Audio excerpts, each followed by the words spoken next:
It's the end of the world and we're all going to die. Skywatch TV News, June 22nd, 2015. I'm Derek Gilbert. At least that's the takeaway from several reports that have come out following the release of the Pope Francis climate change encyclical last week, Thursday. We'll go through these quickly as we have a lot to cover today. First, Australian scientists claim that global warming is going to make our bread smaller in the future.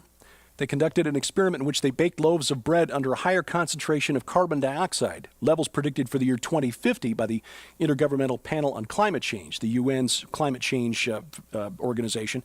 They found that under higher concentrations of CO2, wheat plants grew larger, but the amount of protein in the grains was smaller, which affected the quality of the bread. Now, small wrinkly bread may not be a problem for very long, however. A science writer from Australia predicts that humanity is on the verge of extinction. Engineer and science writer David Auerbach, who was very critical in his recent column about the G7 summit for ignoring climate change and sustainability issues, believes that we're facing the same fate as the Easter Islanders, who disappeared after exhausting the resources on their island and just left behind those giant stone heads. And if that wasn't bad enough, as we go, it appears we're taking the rest of the planet with us. Researchers at Stanford University say that we are officially in the middle of the 6th mass extinction event. The last one, which supposedly happened 65 million years ago, was when the dinosaurs died out following the giant asteroid that hit in the Gulf of Mexico. Although this time, researchers say there is no doubt that humanity is responsible. The research shows that species are disappearing 100 times faster than would normally be expected, and it's because of land cleared for logging, farming, and settlement, the introduction of invasive species by humans moving from place to place, pollution, and of course, carbon emissions, which they say is driving climate change. Now, don't panic just yet. While we agree here at Skywatch TV that we are to be good stewards of God's creation, I, for one, would like my daughter and whatever future grandchildren, great-grandchildren I might have a clean and healthy place in which to live. The lead researcher of this report from Stanford is Dr. Paul Ehrlich. He was the author of the 1968 book, The Population Bomb, in which he predicted that hundreds of millions of people around the world would starve to death in the 1970s, including 65 million people here in America, that England would no longer exist by the year 2000, that in fact the Earth would exhaust its ability to support humanity by about 1985. Of course, none of those things happened. Dr. Ehrlich still believes the end is nigh and advocates various forms of coercion to discourage people from having children. Now, he's talking about removing tax incentives for families with children, but that, in a sense, is a concern of Ambassador Alan Keyes, former U.S. ambassador and presidential candidate, who responded in an op-ed column to the encyclical on climate change released by Pope Francis last week. Keyes writes that the issue of man-made climate change is being exploited as an excuse to advance a totalitarian agenda for the use or abuse of government power throughout the world. Keyes adds that the agenda Pope Francis seems willing to support, quote, encompasses punitive action near unto genocide against the human race, end quote. Now, why does Ambassador Keyes use the word genocide? As we pointed out last week, John Schnellenhuber, the climate scientist who advised Pope Francis, has previously said that the Earth is overpopulated by about 6 billion people. And the question is, if it's a matter of survival, who gets to decide which 6 billion people have to go? This is a dangerous trend, and Ambassador Keyes is correct. It could result in genocidal tendencies among the global elites if those in power are convinced that the Earth truly is on the brink of disaster and that making hard choices is necessary to preserve the future of humanity and, of course, Mother Earth. It becomes easier to sell the idea of eliminating 6/7 of the world's population, especially as we move into an increasingly post-Christian culture in which human life has no intrinsic value. Case in point, in Belgium, an oncologist, which you probably know is a doctor who specializes in the diagnosis and treatment of cancer, assisted recently in the suicide of a woman who was healthy but depressed. Now, the first her son heard about the woman's desire to end her own life was when the hospital called him to collect her body.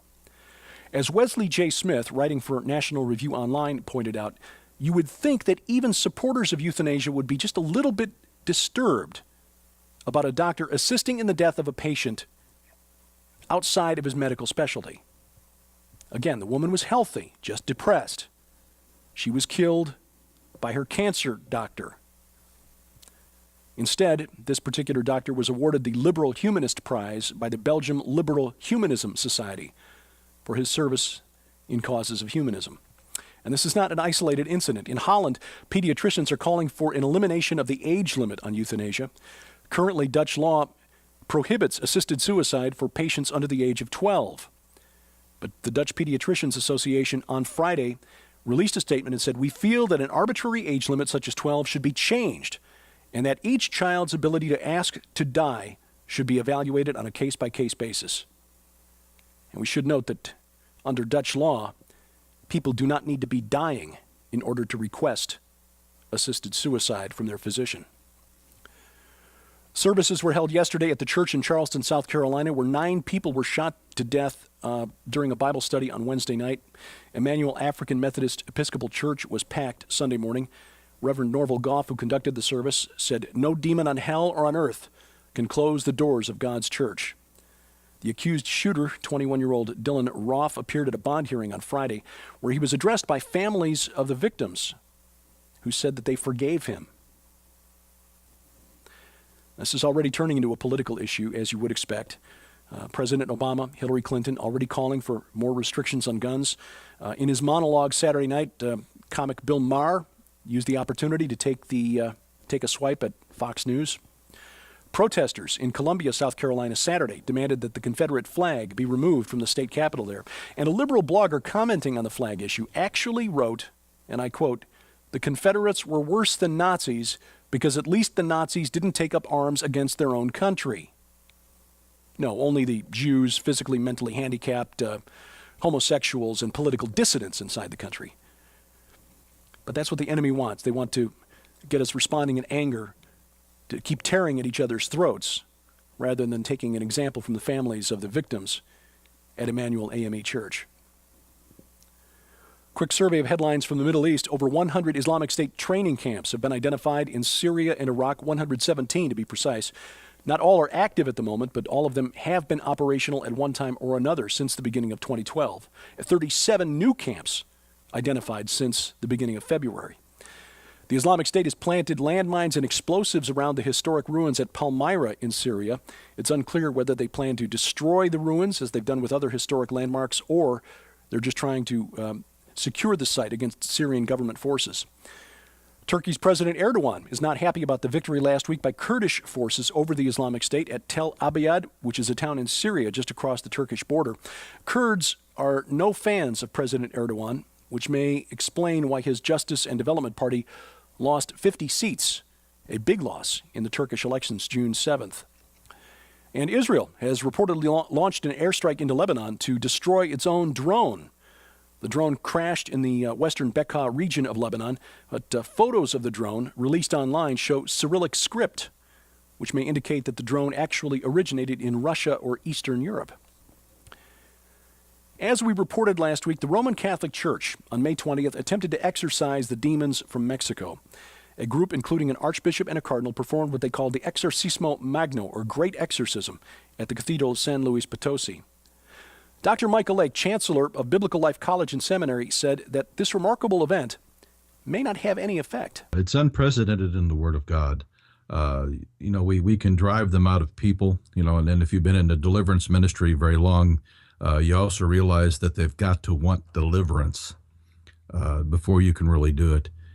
You're almost seeing a dynamic in Mexico with all this. It's almost taking on a manifestation of a Grigori within the populace. And it's interesting to me that they're connecting all of this, connecting it to both abortion, which is politically incorrect in at least in America, of being able to connect it, as well as all the violence that's going on with the cartels down there. And I think there may be some greater theological issues, even more than can we, cast them out of a geographical area, which I don't think you can do. Dr. Lake adds that a Grigori is like a hive mind, a sort of group mentality that takes over when a population is given over to the wishes of a territorial spirit. But a spirit like that, similar to the princes of Persia and Greece mentioned in chapters 10 and 11 of the book of Daniel, would be far more powerful than a demon. And an exorcism, says Dr. Lake, may only annoy such a spirit and lead to some supernatural blowback on those who participated in the ritual. Dr. Lake will be Tom Horn's guest on Skywatch TV tomorrow night on the Christian Television Network, and his new article, Examining the Son of Perdition Part 2, appears in Skywatch Magazine, which you can find for free online at skywatchtv.com. Gay marriage is still before the U.S. Supreme Court, and activists are already moving on to the next cause. A new article published in the Emory Law Journal argues that laws limiting civil marriage to couples are unconstitutional. That's right, conservatives who were mocked for claiming that decoupling marriage from its God-given definition of one man and one woman would open the door to polygamy were apparently correct. The Supreme Court is expected to legalize gay marriage nationwide, possibly as early as this week. And disagreement with the LGBT agenda, which is now in some circles LGBTQIAP, may be hazardous to your career. J.P. Morgan Chase, according to Breitbart News, circulated an internal memo recently asking employees to sign up as a gay ally. And it's being hinted to those employees that not signing up will be noted. Among suggestions on this letter, this memorandum, to include LGBT issues in everyday life, employees are encouraged to use more inclusive language, to use words like partner rather than boyfriend or wife, which may be too gender specific. It was 1 year ago that J.P. Morgan Chase sent out a survey to employees that included the questions, are you a member of the LGBT community, and are you an ally of the LGBT community? According to a longtime Chase employee who shared the survey with Breitbart News, this was the first time those questions were ever asked of employees. The disturbing aspect of the survey was that it was not anonymous. Employees returning the survey were required to provide their employee ID number. And the dismantling of God's creation, male and female, was on full display in the nation of Colombia over the weekend.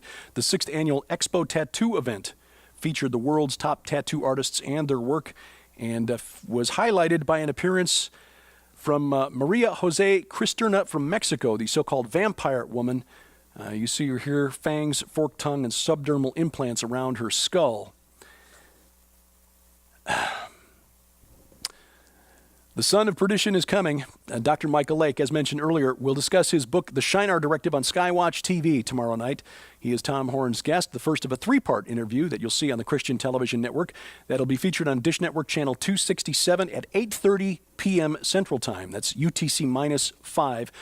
Dish Network Channel 267, DirecTV Channel 376, the Glory Star Satellite Channel 117.